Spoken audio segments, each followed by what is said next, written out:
Welcome to Love Connection, where old-fashioned romance meets modern-day technology, where you hear all the intimate details of a first date. And now, here's the host of Love Connection, Chuck Woolery. Hey, Johnny. Thanks, everybody. Thank you. Welcome. Thank you very much. Let's get started by meeting our first guest. She's been married 3 times. All 3 marriages lasted at least 2 years. She describes herself as sensitive, intelligent, and affectionate. Dates about once a month. And she admits that she has great difficulty reading romantic signals. Please welcome Diana Wheeler. Yeah. Hi, Diana. How are you? Good to see you. Well, I guess everybody has a little trouble reading romantic signals sometimes. What's your problem with it?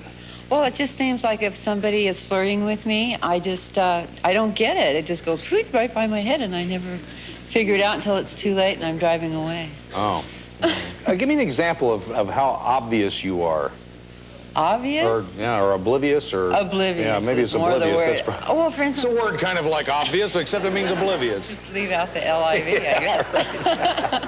Well, I was having my car fixed, and the mechanic was really cute. You know, I was looking at the engine and not paying attention, and I guess he was flirting with me, and I didn't know it. And as I started to get in the car to drive off, he came up and kissed me on my cheek.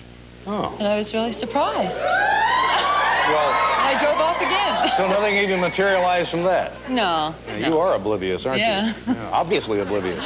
We're going to remind everybody what happened yesterday. Our studio audience saw Diana's 3 choices. They voted for one. We're going to take a look at all 3 men and catch you up.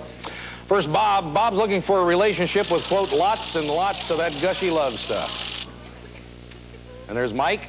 He believes that women think he's a teddy bear. Finally, Rick. He says that he doesn't usually like to kiss on a first date. The audience vote was recorded yesterday. We'll get that a little later on. Right now, Diana's going to tell us who she chose. I chose Bob. And he's backstage. Say hello to Bob Pineda. Hello, Bob. Hi. Back there. Welcome to the show. And Diana will start us off. Well, we decided that we'd do something on Saturday. And Bob called me about 9 o'clock and said he had some errands to run. And back to me. So he did. I called about a couple hours later. And said that he still had things to do, but he expected to be hooked up with me by 2 o'clock. He finally got there 15 minutes under the wire at 3:45, because at 4 o'clock I was going to dig out. Oh, you were? Yeah. So what happens now? Well, he gets out of the car and walks up to the door, and he was so apologetic and so nice and so cute, and he had great dimples. And so I didn't... so I just couldn't, I couldn't stay mad, really. Uh-huh. Yeah. One of them's a line now. What was the first thing you noticed about Diana, Bob? Well, what kind of gum is that, too? Just curious. I get dry, so, Yeah, that's okay. Anyway, well, she's a brunette, and I've been going out with blondes for a few years, and it hasn't been going so good. So that was nice. And she's really pretty. I liked her, yeah. Uh-huh. Okay. So now what happened? Well, I invited Bob in, and I had some champagne waiting for us and everything, and,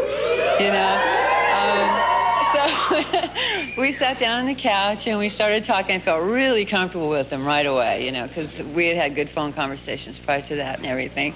And all of a sudden, right in mid-sentence, he leans over and gives me a big kiss.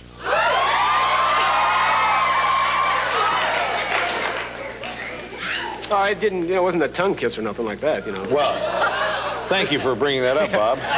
But it was nice. It was nice, I just kind of a spur-of-the-moment thing. Sometimes that happens, And that was it? No, it wasn't. Actually, we had another glass of champagne in the kitchen. Then I went for the juicy kiss. Yeah. He's just so cute, isn't he? Isn't he? So now what happened? Well, so then we decided we'd drive on down to the beach. So we went down to the beach house in Laguna for dinner.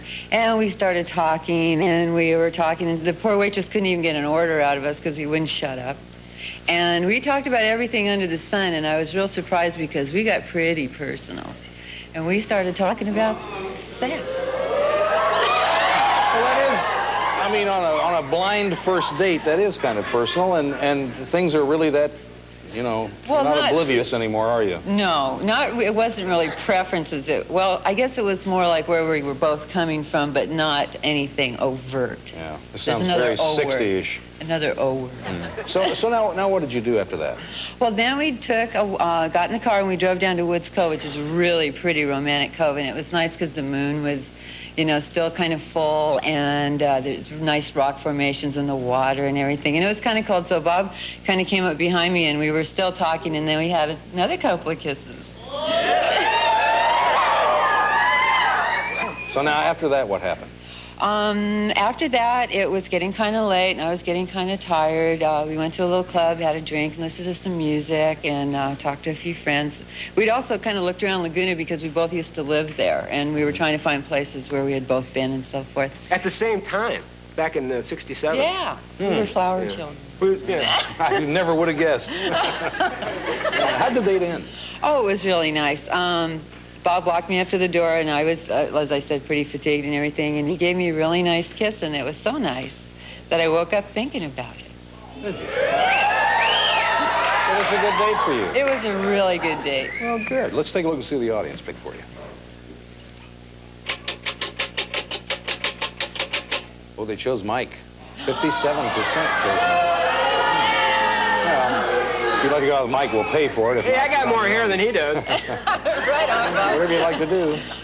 No, thank you. Yeah. Well, what would you like to do? I'd like to see Bob. Is that with you, Bob? Yeah, definitely. Come on out.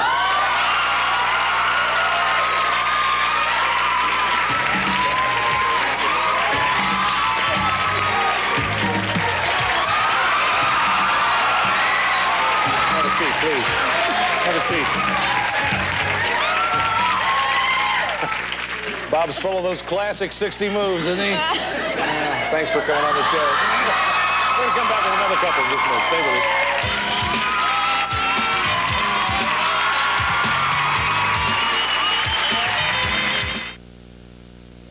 Hey, welcome back to the cafe. Now, that was a strange move that Bob did, this tongue thing. Throw me another look at that, Bob, if you would. Bob's full of those classic 60 moves, isn't he? Yeah, thanks for coming on the show. What is that? What is he going to turn a page or something? What does that mean, right? I have no idea.